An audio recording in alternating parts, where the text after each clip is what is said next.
Bien le bonjour à mes lecteurs, j'espère que tu vas bien. Je te retrouve aujourd'hui pour la dernière vidéo de l'année 2018. Et mon dieu, est-ce que c'est triste! J'avoue que je fais un peu une vidéo juste parce qu'il faut clôturer cette année et que je ne me voyais pas clôturer cette année uniquement sur Instagram. Alors je me suis dit, YouTube également aura le droit à son au revoir. Parce que néanmoins, on se moque, mais 2018 a été un peu l'année décisive pour moi, je trouve. C'est une de mes années préférées, je crois. Avant de commencer à faire un petit récapitulatif de cette année 2018 et à la remercier, parce que bon quand même... Je vais commencer par ouvrir avec toi 3 colis que j'ai reçus juste avant Noël, ou le 24, ou le 23, je ne sais plus, bref, que j'ai reçus de la part de maisons d'édition, soit pour Noël, soit pour autre chose, mais il me semble que tout est pour Noël. Parce que cela c'est quand même grâce à toi, hein, on va pas se le cacher. Je sais pas, je trouvais ça cool. Allez go, c'est parti.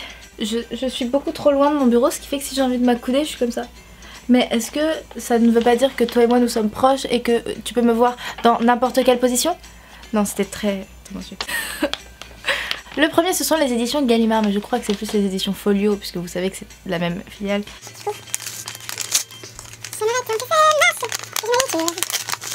Ah oui, il y a un truc que tu sais pas de moi, mais je ne sais pas ouvrir les enveloppes.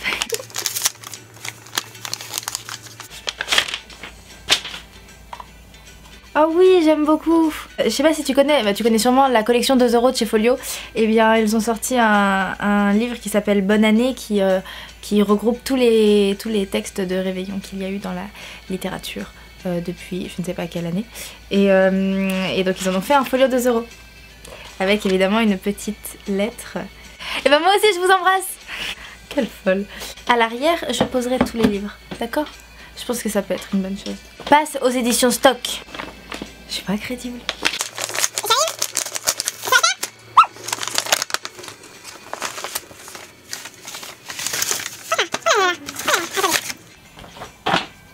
Oh la joie intense! Oui, quand je suis heureuse je dis ça. Si tu suis les éditions Stock, tu dois savoir que l'écrivaine Caroline Laurent, qui est également éditrice, vient d'ouvrir une nouvelle collection qui s'appelle Arpège, qui a des couvertures juste fabuleuses. Et ils m'ont envoyé les 2 premiers livres de la collection, soit Les Heures Solaires et Les Petits Garçons. J'ai discuté avec Théodore Bourdeau, Les Petits Garçons, sur Instagram parce que j'avais parlé de la collection en Insta Story et il avait répondu, je crois, un smile amoureux. Et du coup, je me suis dit genre, le nom me dit quelque chose, mais qui est cette personne? Et après j'ai vu sur son profil que c'était lui et j'étais là genre, ah! Voilà, c'est l'histoire de ma vie. Et attention, j'annonce quelque chose ici et je suis très fière de l'annoncer, mais je le fais uniquement parce qu'elle l'a déjà fait, donc je sais que c'est plus un secret. Mon amie Agathe, soit Agathe The Book, qui est une vlogueuse, va sortir un livre dans cette collection. Il sort quand? Ouh là là, la panique, en mars? Février? Je sais plus, je vais écrire la date là, sur l'écran. Sur l'écran, je crois qu'il y a le mois. Enfin voilà, du coup je suis hyper contente et les livres me faisaient trop envie, donc merci Stock. Et enfin mesdames et messieurs, pour votre plus grand plaisir, oui je prends un temps solennel parce que c'est gros ce qui va arriver. Enfin c'est vraiment gros. C'est ça. C'est Albin Michel. Donc à Albin Michel, cette année, ils se sont dit qu'ils allaient... me faire plaisir et il m'a envoyé un colis qui fait littéralement ma taille. C'est pas moi qui suis petite, c'est le colis qui est grand. Tu juges pas s'il te plaît. Je suis partie chercher des ciseaux. Ah, mes lombaires. J'ai 40 ans en fait. Mais déjà que moi je sais pas ouvrir les colis et en plus vous m'envoyez un truc beaucoup trop gros. Et moi je sais faire comment? Je me plains tout le temps. Je suis littéralement en train de crier chez moi alors qu'on est le 25 au matin et que théoriquement on a fait la fête hier soir.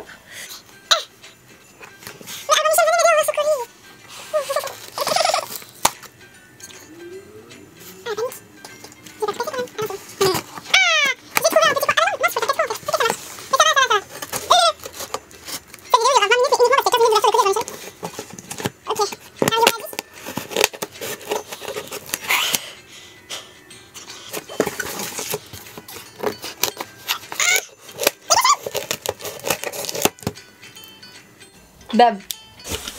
Encore une boîte. Ah ça va, il faut pas l'ouvrir. C'est quand même plus joli cette boîte en arrière-plan je trouve. Oh il y a un petit mot. Oh mais c'est leur sapin. En fait dans leurs locaux ils ont fait un sapin en livre. Et en fait à tous les coups ils ont vraiment mis ces livres là. Bah oui théoriquement, bah il y a oui. Ah mais il y a plein de livres que j'ai chroniqués. Je vais pas regarder ça maintenant. C'est trop mignon, ils ont mis des petits mots.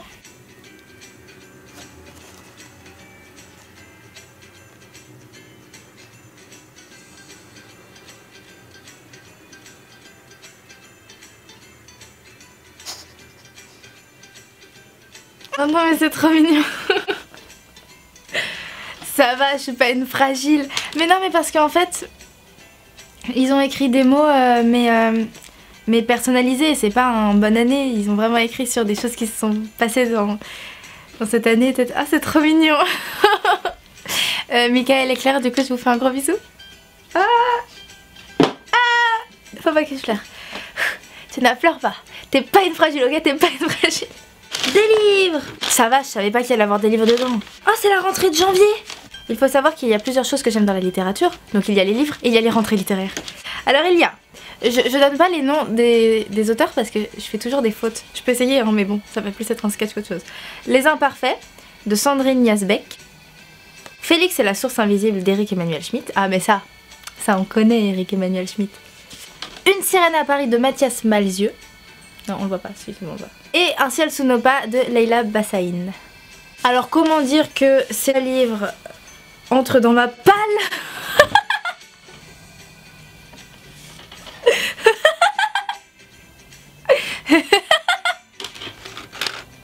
J'ai vraiment un rire nul.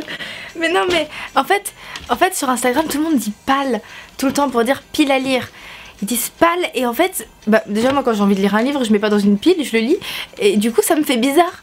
Et quand je vois les gens ils disent ouais regardez ma palle, il y a 46 milliards de livres, regardez dans ma palle, ça me fait trop rire, je trouve ça trop moche. C'est juste un jugement, littéralement. Hop. Attendez, je vais mettre tous les livres derrière comme ça. Oui je sais, c'est la deuxième fois que je le dis. Et alors? C'est trop mignon, j'ai des cadeaux. Et en plus de ça, car ce n'est pas terminé, il y a écrit le chocolat. Quand il y a écrit chocolat, moi je suis heureuse. Le chocolat Alain Ducasse. Est-ce que vous connaissez Alain Ducasse? Parce que moi je suis très mauvaise en chocolat, à part Kinder. Du coup je connais pas trop. À tous les coups, c'est quoi cette taille? C'est un c'est un chocolat qui fait la taille de ma tête. C'est pour ça que vous avez un gros carton en fait. Attendez, je vais vous le montrer.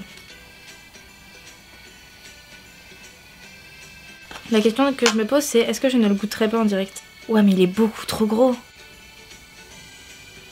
Il est énorme, il est hyper épais. C'est pas...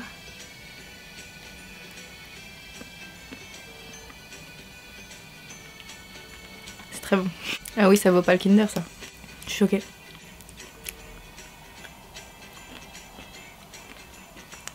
Non, tu peux pas tout manger, Tina.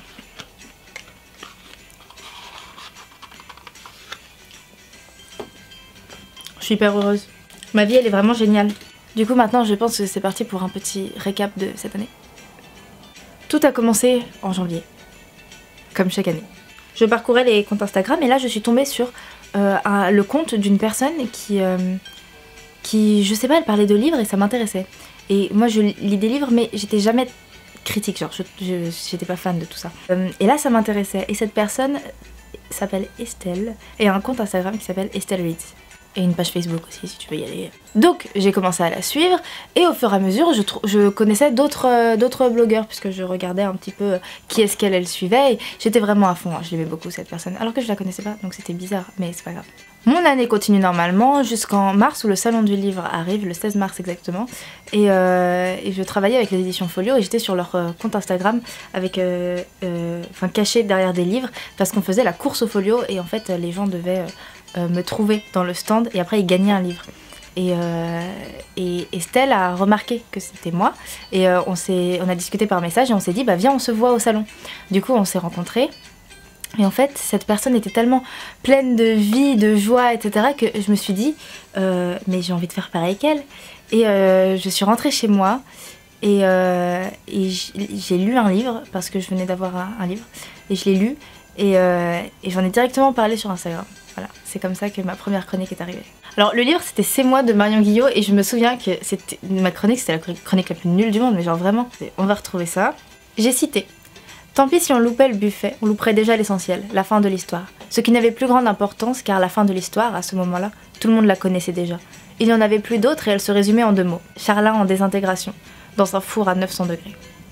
Grande découverte de Marion Guillot ces derniers jours. La narratrice de C'est moi n'est autre que le personnage principal, chéri de Tristan, ami de Charles Valentin, dit Charlin. Ce roman commence par la fin lorsque le jeune couple se rend à l'enterrement de leur ami Charlin. Un jour qui précédait, Charlin et Tristan ont accroché au mur un grand poster de la femme nue qui, suite à cela, va se mettre en colère. Je n'en dis pas plus par peur de vous donner trop de détails, mais ce roman était super. J'ai fait 5 lignes et je dis j'en dis pas plus. Et maintenant je fais des chroniques de 4 km. Enfin voilà, tout ça pour dire que ça c'était ma première chronique qui est arrivée grâce à Estelle Reeds et qui d'ailleurs maintenant est une très bonne amie. Comme quoi Instagram crée des liens. Et en fait c'est à ce moment là où j'ai remarqué que la communauté livresque sur Instagram était quand même très présente et très soutenue entre elles, car j'ai posté une chronique et j'ai dû me prendre une foule de 400 abonnés d'un coup et j'ai fait genre, moi j'étais sur mon téléphone et je comprenais pas et il chauffait et je me disais mais qu'est-ce qui se passe, alors que t'as entendu ma chronique, elle est nulle. Et puis j'ai également commencé une série d'interviews littéraires qui s'appelle Ce livre marquant, que tu connais sûrement puisque c'est sur ma chaîne YouTube. Et puis si tu connais pas, je peux même te mettre la toute première vidéo avec Clément Bénèche dans la description. Alors c'est clairement pas la meilleure parce que c'était la première tout simplement. C'est-à-dire que lui il est très intéressant, mais le bien est vraiment que de lui, que de son côté. Je peux te la mettre, il parle du livre Ardennes de Frédéric Verger qui est un très très bon livre. Et voilà, comme ça tu me dis ce que t'en penses. Voilà, donc j'ai commencé avec Clément, ensuite j'ai continué avec des amis de classe. Et puis petit à petit, j'osais demander à des écrivains, à des comédiens, etc.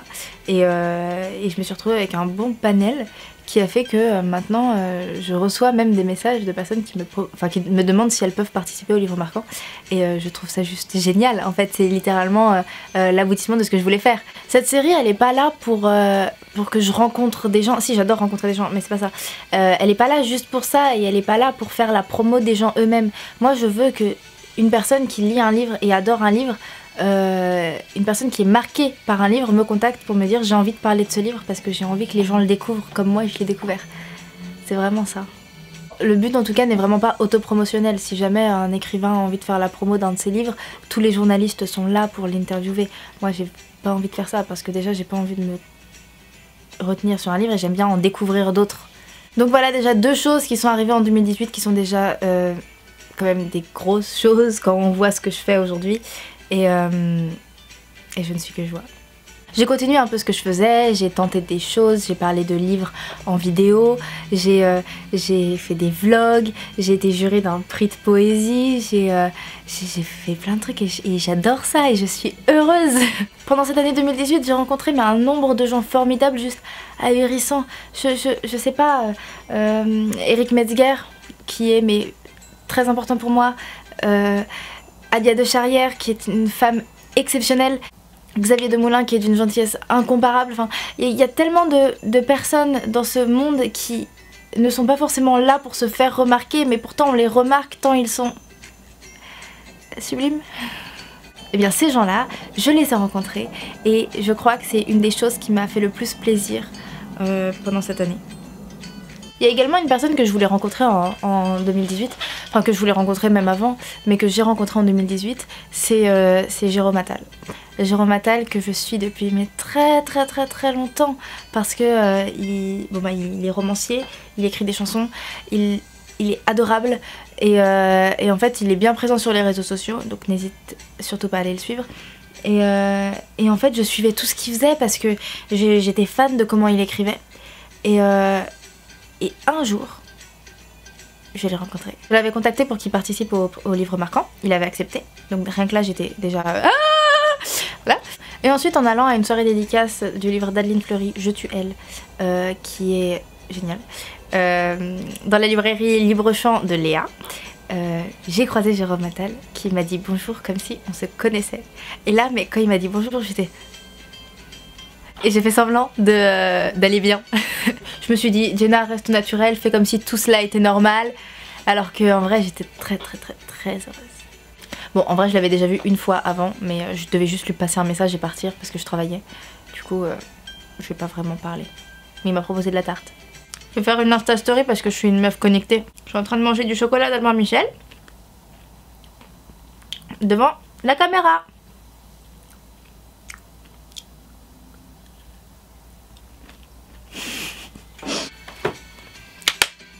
Go. Ah bon. Est-ce que c'est parti pour des remerciements à foison? J'aimerais du coup remercier Estelle qui a contribué à tout cela, qui a tout fait démarrer, qui a fait craquer l'allumette du partage de la littérature en moi. J'aimerais remercier Clément Bénèche qui a été le tout premier à avoir accepté de participer au livre marquant, ce qui est quand même une grande chose pour moi. J'aimerais remercier par la suite toutes les personnes qui ont participé au livre marquant, qui ont été là pour moi humainement et littérairement. J'aimerais remercier toutes les maisons d'édition qui m'ont suivi durant cette année et plus particulièrement les éditions Albin Michel, notamment Michael et Claire, qui sont également très importants. Merci également aux éditions Stock, notamment Valentine et Caroline. Merci aux éditions Anne Carrière et plus particulièrement à Astrid, qui est, je crois, l'attachée de presse la plus hype du monde. Et surtout, merci aux éditions Folio.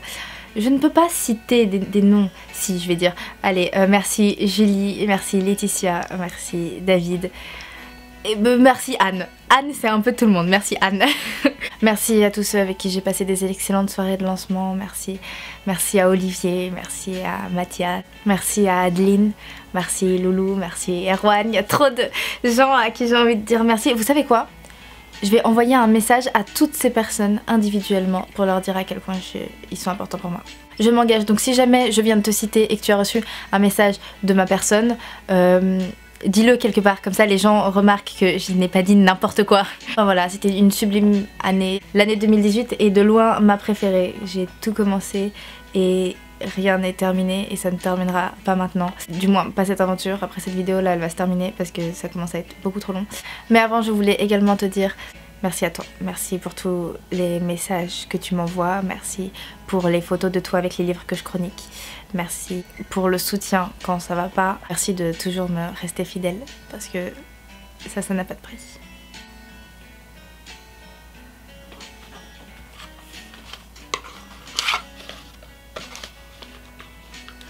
Tu veux du chocolat?